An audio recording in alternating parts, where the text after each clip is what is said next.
आप कहते हो कि मंदिर से जाते समय नंदी के कानों में कहकर चले जाओ। बैठिए बैठिए बैठिए बैठिए। बहुत सुंदर प्रश्न है आपके, बहुत भाव से और आनंद से आपने करा, और जनमानस के कल्याण के प्रश्न है ये, केवल आपके लिए नहीं है, ये सबके लिए इतने जोरदार प्रश्न हैं। जो गलती भी करते होंगे तो इसको सुधार सकते। आपने कहा कि नंदी के कानों में कहना चाहिए। लोग हंसते हैं, कहते हैं बताओ वो नंदी के कानों में भगवान को कहना चाहिए। वैसे तो हम आपको एक बात बता दें कि दुनिया के लोग किसी दूसरे धर्म की कभी हंसी नहीं उड़ाते। दुनिया के लोगों को दूसरे का धर्म अच्छा लगता है। दुनिया के लोग सबसे ज्यादा हंसी उड़ाते हैं तो हमारे सनातन धर्म की ही उड़ाते हैं, और जी खुद उड़ाते हैं, दूसरा उड़ाने वाला नहीं होता। दूर के ढोल हमें समझ में आते हैं, उसका धर्म हमें समझ में आ गया, उनके यहाँ क्या है, ऐसा है, आओ कुछ नहीं, उनके धर्म में ऐसा है। कितना आनंद हमें दूसरे के धर्म में लग रहा है, और हमारा सनातन धर्म हमको बुरा लगता है। हमारे सनातन धर्म हमें बुरा लगने लगा। अरे भाई, लोग कहते हैं कि नंदी के कान में कहते हो, ये कोई हमारे पुराणों में या शास्त्रों में लिखा है? भगवती बहन साहू, आपको धन्यवाद देना चाहूंगा और एक बात कहना चाहूंगा। जितनी भी शिव महापुराण के अंतर्गत चाहे उपाय जो बताए जाते हैं कि बेलपत्री ऐसे चढ़ाना, काली मिर्च ऐसे चढ़ाना, चावल ऐसे चढ़ाना, धतूरा का क्या महत्व है, शमी के पत्ते का क्या महत्व है, बेलपत्री के पत्ते का क्या महत्व है, ये जितनी भी बातें बताई जाती हैं ये सब पुराण के अंतर्गत से बताई जाती है। अब दुनिया के लोग इसको चाहे टोटका कह दें, चाहे दुनिया के लोग इसे टोना कह दें, पर पुराण से हटकर कुछ नहीं। और आप लोगों को अगर बोला है कि नंदी के कान में कहकर भगवान शंकर के मन में बात पहुंचे, तो ये क्यों कहा, तो ये भी हमारी शिव महापुराण में लिखा है, जलंधर के चरित्र में। कोई आपसे कहे कि नंदी के कान में बोलने से क्या होता है, ये जलंधर का चरित्र कह रहा है। मां पार्वती जी का हस्त कमल पकड़कर जलंधर लेकर जाने लगा।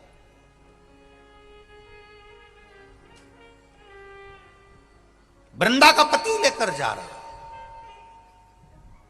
वृंदा तो भगवान की भक्ति में लीन रहती थी, उसको तो जलंधर को सबसे ज्यादा तकलीफ थी नारायण से, पर शिव के पास आ गया, क्योंकि ईर्षा प्रवृत्ति अभी कथा में कहा, कोई कोई ऐसा होता है जिसको तुमसे बेर नहीं होता तो भी अंदर से ईर्षा जाग जाती है। कोई कोई ऐसा होगा जिसको अंदर से ईर्षा जागती है,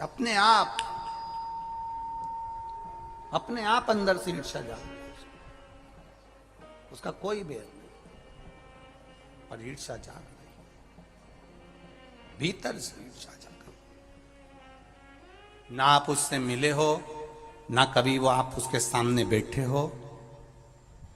कई लोग किसी ना किसी की बुराई करते हैं तो हम लोग पूछ भी लेते हैं, क्यों साहब उनसे मिलकर आए हो क्या तुम? कभी नहीं मिल किया है, कभी उनका सामना हुआ नहीं हुआ, तो फिर बुराई क्यों कर रहा? एक ने कर दी थी इसलिए हमारे ध्यान में था तो हमने भी कर दी। लो, वो कुआं में डूब के मरेगा तो तू भी मरेगा का? नहीं। नंदी सामने बैठा है, गणेश जी को मालूम पड़ गया, कार्तिकेय को मालूम पड़ गया, मां पार्वती जी का हस्त कमल जलंधर ने पकड़ लिया और लेकर चला। मालूम पड़ गया, तब नहीं रहा गया। गणेश जी को क्रोध आ गया और गणेश जी महाराज आए, शिव जी को जगाने लगे। पिताजी पिताजी पिताजी कर कर जगाया। उठो पिताजी, पिताजी उठिए, पिताजी जागिए। पिता को जगा रहे हैं। भगवान शंकर नहीं उठे, तप में लीन थे। क्या करें हम? जलंधर के पास में इतना बल है, इतना बल है, और पिता की आज्ञा नहीं होगी तो हम कैसे मार देंगे इसको? मारने को तो हम मार दें। मां ने आज्ञा करी थी कि जलंधर उसको तारकासुर को मार दो, तो कार्तिकेय ने तारकासुर को मार दिया। शिव जी की आज्ञा नहीं तो हम इसको कैसे मारें? क्या करें? सब कुछ गणेश जी ने देख लिया, शंकर जी के ऊपर बहुत बहुत बहुत बहुत प्रार्थना कर कर देख ली, पर शंकर जी नहीं जागे। तब आखिरी में विनायक ने, गणेश ने, जितने लोग आस्था चैनल पर कथा सुन रहे हैं, जितने लोग फेसबुक यूट्यूब पर कथा सुन रहे हैं, इस बात को याद रखना कि नंदी के कान में कहने से क्या होता है वो ये इस कथा से सीख लेना। आखिरी में गणेश जी को लगा किसको कहूं, शंकर जी भी तप में हैं, नंदी भी तप में हैं, मैं किसको कहूं? शिव जी को कह के कर थक गया, पिताजी को बोल बोल कर थक गया, पिताजी जागते नहीं। अब मैं किसको कहूं ये बात, किससे कहूं?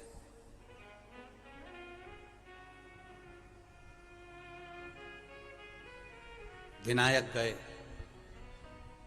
सीधे अब नंदी के पास में। नंदी भी तप में लीन थे, शंकर जी की ओर मुख था, शंकर जी की ओर मुख था।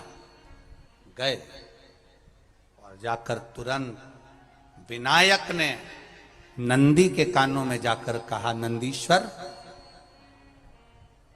मैया का हाथ पकड़कर जलंधर लेकर जा रहा है, पिताजी तप में लीन है, कृपा करिए ना। बस केवल नंदी के कान में कहा, गणेश जी दूर हट गए। नंदी के कान में कहा, शंकर जी के नेत्र खुल गए, शिव जी के नेत्र खुले।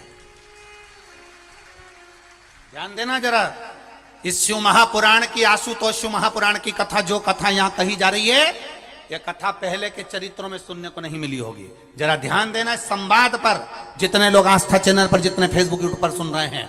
सनातन धर्म की हंसी उड़ाने वाले कह देते हैं नंदी के कान में कहने से क्या होता है, नंदी के सामने जाकर बोलने से क्या होता है, नंदी के पास बैठकर बोलने से क्या होता है, नंदी के पास बैठकर शंकर जी का मात्र दीदार करने से क्या होता है, दर्शन करने से क्या होता है। वो अच्छे से समझ लेना, जो लोग सनातन धर्म पर उंगलियां उठाते हैं, वो अच्छे से समझ ले इस बात को।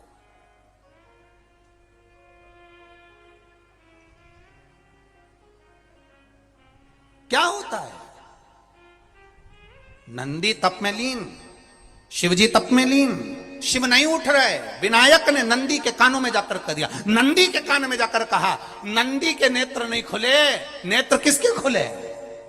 जम के बोलो, महादेव के खुले, शिव जी के खुले। ये मन का तार। नंदी शंकर की आराधना कर रहे थे, शिव अपनी भक्ति में डूबे थे। यहां कहा, यहां पहुंचा, जो दिल में था उस तक बात पहुंच गई।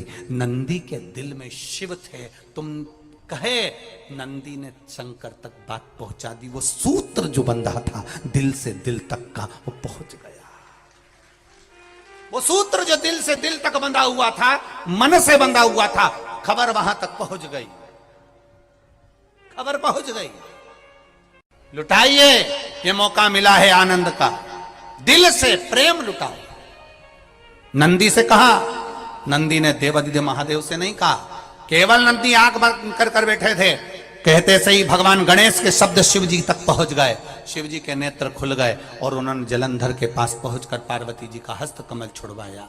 जरा विचार करिएगा, आप नंदी से कहते हो मेरे महादेव तक बात पहुंच जाती है, आपको केवल नंदी से प्रेम से कहना है, नंदीश्वर मेरे बाबा, ए मेरे बाबा, आप रोज शिव जी को लेकर भ्रमण पर निकलते हो, मुझे बहुत दुख है, आप मेरे दुख को मिटाने के लिए मेरे दरवाजे पर क्यों नहीं आते? नंदीश्वर से कहा, शिव जी तक बात पहुंच जाएगी, शंकर के नेत्र आपके लिए खुल जाएंगे और महादेव आपके यहां खड़ा मिलेगा, मेरा महादेव आपके पास में खड़ा मिलेगा। आशुतोष शिव महापुराण की कथा कहती है, लोग कहते हैं नंदी को कहने से क्या होता है, ये शिव का पुराण कह रही है। कहा वहां तक पहुंचा, दिल से दिल का कंटेक्ट। हम कई बार कहे आपको, आप लोगों ने सुना होगा शिव महापुराण में कि बहुत दुख हो जिंदगी का, बहुत दुख तकलीफ। जैसे वो बहन ने लिखा, मेरे कर्जे में लदालुम हो गई, तकलीफ बढ़ गई, शरीर का रोग था, 15-20 साल हो गए, आराम नहीं, बेटे भी व्यसन में डूबने लगे क्योंकि कर्जा बढ़ गया। टेंशन में रहेगा आदमी तो गलत संगत की ओर चला जाता। व्यसन में आदमी पड़ने लगा, केवल टेंशन के चक्कर में। और आखिरी में हुआ क्या? शिव तत्व को जाना। आपसे भी निवेदन है, जब दुख की घड़ी अपार हो, समस्या बड़ी हो, बहुत तकलीफ हो, बहुत कष्ट हो, एक लोटा जल जब महादेव को चढ़ाने के लिए जाओ, चढ़ाकर 2 क्षण मंदिर के अंदर नंदी के पास 2 क्षण बैठकर मेरे महादेव को निहारना। अपने दिल की बात उसके पास में बैठकर नहीं भी कहोगे ना, तो नंदी के पास मात्र बैठ भी गए, उस नंदीश्वर के पास मात्र बैठ गए, तो वो तुम्हारे दिल की बात समझ जाएगा। तकलीफ बढ़ गई ना, कोई बात नहीं, दवाई खाओ, डॉक्टर को दिखाओ, पर एक बार उस जल को शिव जी पे चढ़ाओ। चढ़ाकर जल लेकर जब घर जा रहे हो, 2 क्षण मेरे नंदीश्वर के पास में बैठ जाओ। नी भी कुछ कहना है मत कहो, एक बार उसके करीब में बैठकर दिल से, मन से मेरे महादेव से जो कहना चाहती हो, बस मन में भी धर लिया, तो मेरे नंदी ने सुनकर वो महादेव से कह दिया, दुनिया का सबसे ज्यादा तप करने वाला, समाधि में लगने वाला, साधना करने वाला, व्रत करने वाला, उपवास करने वाला, तप साधना में लीन होने वाला कोई है तो वो नंदीश्वर है, जो शिव जी के सामने बैठकर उनके सामने हमेशा सामने मुख कर कर तप में लीन रहे। कितने लोग हैं जो भगवान नंदी के कानों में कुछ कहकर आते हैं? बोले हो कभी? सीधे बोल देते हो क्या जाकर? नंदी के कानों में कहने का भी एक तरीका है, आप लोगों को मालूम होगा वो तरीका? नहीं मालूम? ये बेलपत्री की जो डंडी रहती है ना, बीच का जो भाग है, ध्यान दिए ना जरा सा, ये बीच की जो डंडी है, फिर से देखिए, बेलपत्री के 2 पत्ते और उसके पास में जो बीच की जो डंडी का भाग, पास में जो बीच की जो डंडी का भाग है, दिख रहा है आप लोगों को? ये 2 डंडी, ये बीच की 2 पत्ती और उसके बीच में जो 2 डंडी का भाग, आप लोगों को मालूम होगा वो तरीका? नहीं मालूम? बेलपत्री की जो डंडी रहती है ना, बीच का जो भाग है, ध्यान दिए ना जरा सा, ये बीच की जो डंडी है, फिर से देखिए, बेलपत्री के 2 पत्ते और उसके पास में जो बीच की जो डंडी का भाग है, दिख रहा है आप लोगों को? ये 2 डंडी, ये बीच की 2 पत्ती और उसके बीच में जो 2 डंडी का भाग होता है। जब हम देवादिदेव महादेव से कोई बात कहने वाले होते हैं ना, कि बाबा बहुत दुखी हूँ, बाबा बहुत तकलीफ चल रही है, बाबा मैंने एक कंपटीशन एग्जाम में परीक्षा दी है, बाबा मेरे जीवन में ये तकलीफ हो रही है, बाबा, तब इस बेलपत्री की जो ये डंडी होती है, इस उंगली से, इस अंगुष्ठ से इस डंडी को पकड़ा जाता है और बाबा के कर्ण में कहने से पहले ये हाथ को नंदी के ऊपर रखकर फिर हम बाबा के नंदी के कानों में कहते हैं और चलते समय इस बेलपत्र को अशोक सुंदरी की जगह पर चढ़ाकर वापिस सजाते हैं। देव अधिदेव महादेव को पार्वती की बात मानना ही पड़ती है और वो कहना ही पड़ता है। ये बेलपत्र की महत्व है। ये जितना फल एक बेलपत्र की पत्ती में, उतना की उतना फल हम आपसे फिर कहेंगे। कभी मौका मिल जाए जिंदगी में, कभी तुम्हारे जीवन में अगर मौका मिले और कहीं बेलपत्री का वृक्ष मिल जाए जिसकी छांव तुम्हारे ऊपर पड़ रही हो, तुम्हारे ऊपर अगर बेलपत्री की छांव पड़ रही हो, उसके नीचे बैठकर कभी मौका मिले, एक बेलपत्री का पत्ता मात्र रखकर आप शिव जी का नाम लेकर जल भी अगर समर्पित कर रहे हो ना, तो वो 12 ज्योतिर्लिंग को जल चढ़ाने के बराबर फल प्रदान कर। एक बेलपत्री का पत्ता, एक बेलपत्री का वृक्ष, एक बेलपत्री के वृक्ष की छांव हमारे जीवन को कृतार्थ कर देती है, धन्य कर देती है, कृतार्थ। तो जिस जगह पर नंदी मेरे मंदिर के बाहर बैठा रहेगा,